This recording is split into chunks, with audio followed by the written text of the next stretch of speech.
Arts for Wokingham is the organisation who's commissioned this sculpture, this public sculpture. Here we have a picture. This is like a rendering, a digital drawing of what the sculpture should look like. It's 3 arcs, but one of them is a double, so that tall one is a double. It kind of splits into 2 at the top, and it's almost like a walkway that will be drawing people through it. This is just very rough, but you can see there's actually some writing on the sculpture. So I've got these, which you can pass around. These are mini models actually of a past sculpture, and you can see how the text has been cut into the metal. Eventually this sculpture, instead of being just bands of metal which go across, it will have lots of text and writing in it, which is where the stories of the public come in, and why I've called all these workshops to kind of gather people together and invite them to be part of it. It's about 2 stories high, which is about 6 metres, and hopefully those words will be really going over the top so you can stand underneath and read them, and some of them will be flipped so that the shadows cast on the floor will be legible.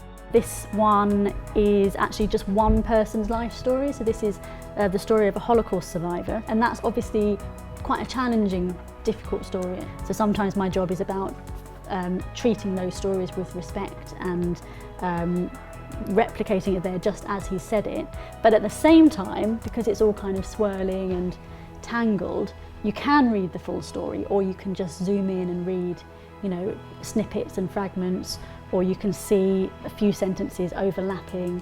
And I always say that's a little bit like a memory, or when we're recalling a story, it doesn't come back, you know, like a document from page 1 to page 100. It floats around, and different things become stronger and more important, and other things fade back.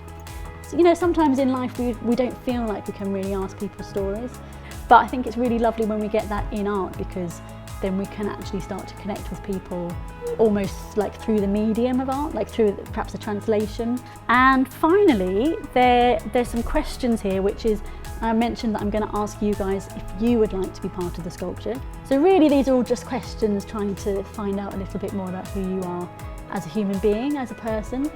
And again, as I said, you don't have to do this, but I would love to make you part of this sculpture. We're already getting hundreds of stories in, and there's an online portal where people can do it as well, anonymously. We'll also be having a sound element to the artwork, so that means we can include a lot more than just 100 or a couple of 100 fragments of stories.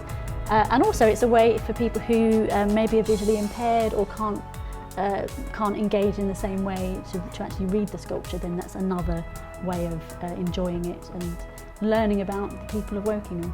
I've been talking to Berkshire Vision, who work with the blind and visually impaired community. I would really love to use Braille actually, and I've proposed that we can use it on the bottom, sort of the hand height and eye height. But the feedback from them was actually just having texture and having sort of more tactile ways to engage.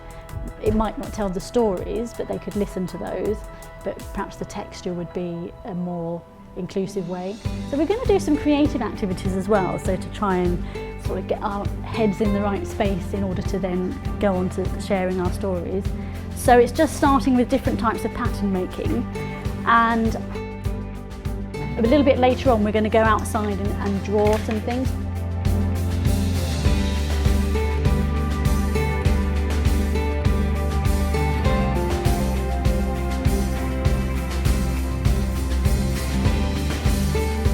So now hopefully you're feeling, after that time outside, you're feeling like your minds are sort of a bit opened up and you're in a different mode. Are you feeling different to when you came into the workshop earlier? Yeah? So hopefully this is a good moment then to ask you to tell me a little bit about yourselves. If you'd like to be part of the sculpture and have your story immortalised in metal and part of this whole project, then I would really love to tell your stories through the artwork.